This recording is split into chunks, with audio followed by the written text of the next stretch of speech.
The Ancient Ram is considered by many to be the most haunted building in Britain, but is it really deserving of that title? Many buildings in Britain claim to be the most haunted, insert name here, from pubs, houses, museums, prisons to even brothels, and because of that the self-appointed title of most haunted doesn't really stand for much. In this video I'll give you some of the history, hauntings and some of my personal experiences at the Ancient Ram. But just before we get into this video, this topic was actually suggested by follower Burchina XOX, and if you have any suggestions on content you'd like to see, please put them in the comment section below.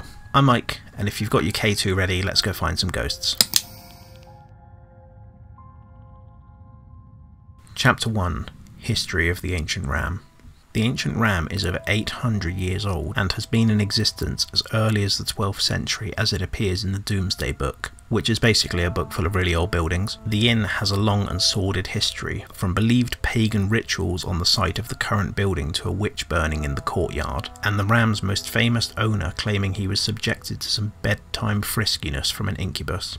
And no, that's not the rock band, but rather a love demon, which may actually be a preferable way to spend an evening than actually listening to the band Incubus. Before the Ram existed, the site was believed to be a pagan burial site that is situated on a ley line that is believed to connect directly to Stonehenge. The Ram was originally built as a place to house workers that were building a local church, and there used to be streams that were running through the site of the Ram that were actually rerouted to make way for the current building to stand. And this leads some people to believe that this could be one of the reasons for the hauntings on the site. There are also rumours of tunnels underneath the Ram which run directly to the church, but these are unfounded and I don't think there's any actual way of proving this. After the completion of the church and the workmen moved out, the Ram became a refuge for priests and was a place that travelling priests could stay, leading to one of the rooms still being known as the Bishop's Room. As a side note to the Ram story, modern religious sites being built over old ones seems to be something that happens time and time again, as if the energy on the land has some sort of pull or is thought to be sacred ground by multiple religions. Or it could also be a way for more modern religions to try and eradicate and insult whatever religion came before them and their buildings that were on the land.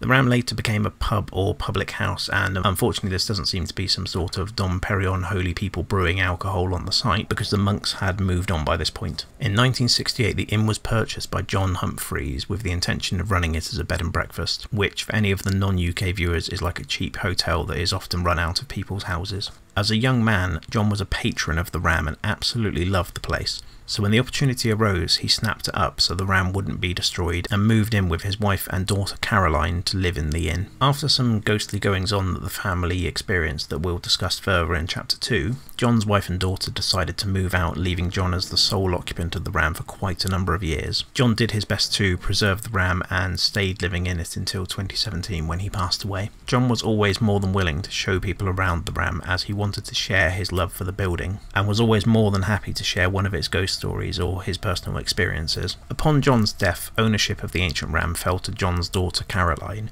who opened the Ram up to archaeologists to try and map more of the history of the Ram. This also led to the Ram to be opened up to paranormal investigators and paranormal events companies. For a fee you can actually rent the Ancient Ram and do your own paranormal investigation, or realistically do whatever you want, but just remember that there are CCTV cameras all over the building. Chapter 2. The Ghosts of the Ancient Ram.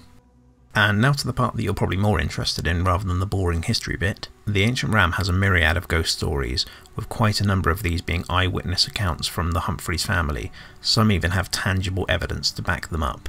As mentioned in chapter 1, the site of the Ancient Ram was believed to be a pagan burial site and seemingly a place for ritual sacrifice. This was reinforced when John Humphreys dug up a piece of the floor and found 2 skeletons lying underneath, which were believed to be a mother and child, with one of the skeletons still having a ritual dagger lodged inside of it. And an additional fun fact, the open grave is still visible today at the Ram and is covered by a metal grate where a taxidermied crow hangs above the open grave and seems to turn to face people as they walk around the room. It's very creepy. There are also reports that the ritual daggers disappeared after a very famous paranormal TV show filmed an episode of the Ancient Ram, only to next pop up at a haunted museum in America. I'll let you work out who it is and comment below who you think it is. The Ancient Ram also includes a room known as the Witch's Room. It is believed that in the 1500s, at the height of the witch hunting mania, a woman thought to be a witch took refuge in the room to evade her pursuers, only to be found and burned at the stake in the courtyard of the Ancient Ram. Her spirit is now said to haunt the Ancient Ram, with many paranormal teams claiming to have made contact with her through various different methods. Another spirit said to haunt the ancient ram is that of an innkeeper's daughter who either was murdered in the attic or hung herself. The sources can't agree on this, speaks volumes, but it's reported that while in the bishop's room you can sometimes hear the sounds of something heavy being dragged above you.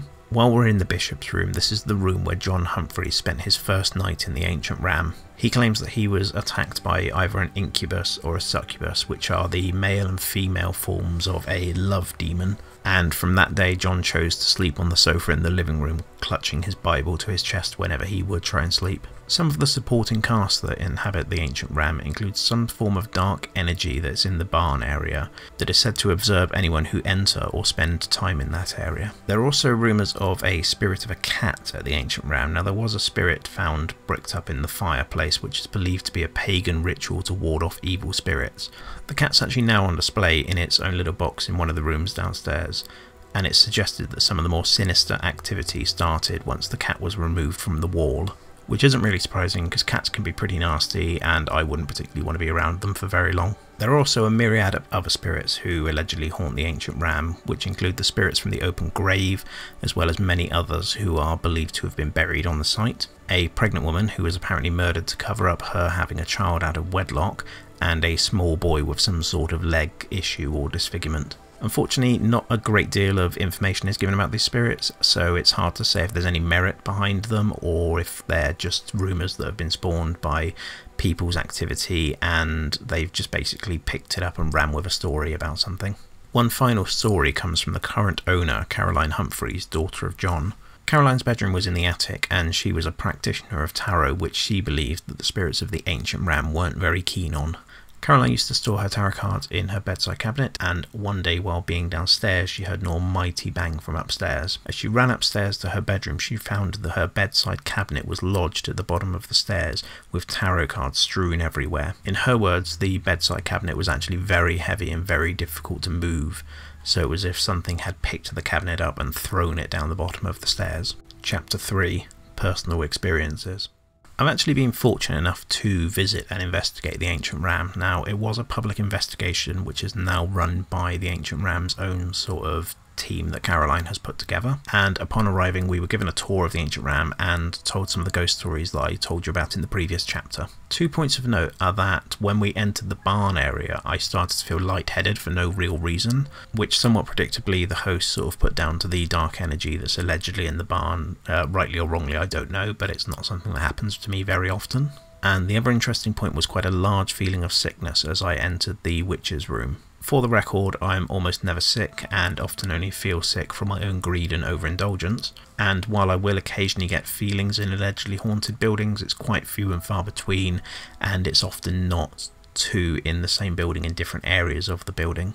What's even more interesting is that when I pulled one of the hosts to the side to explain how I'd been feeling in the witch's room, he was actually able to pinpoint that I was feeling sick before I'd actually said it to him, adding that he believed that the witch in the courtyard had actually been crushed to death rather than burned. And while this may have been me giving it away from facial expressions or non-verbal cues, it was certainly an interesting moment that I didn't have like an immediate explanation for. Unfortunately, a lot of the structured investigation of the evening was based around methods that I don't particularly enjoy or think hold much merit in terms of paranormal investigations. The first session was the human pendulum, and while it can yield some interesting results, a lot of the questions asked are either yes or no, so they have a 50-50% chance of being correct or incorrect.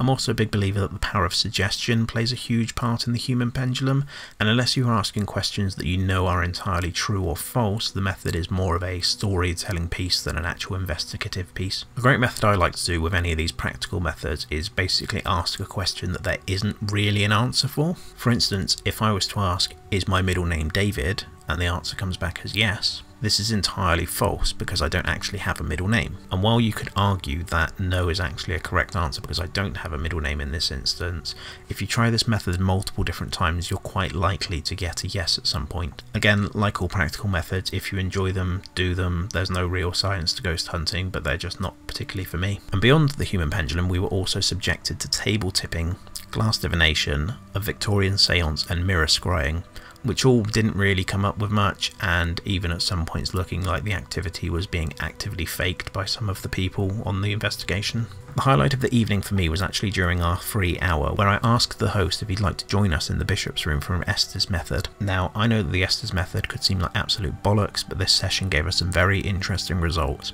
and having the host along with us to add context to what I was hearing gave it another nice layer, rather than me just spouting things and it becoming a sort of storytelling session once again.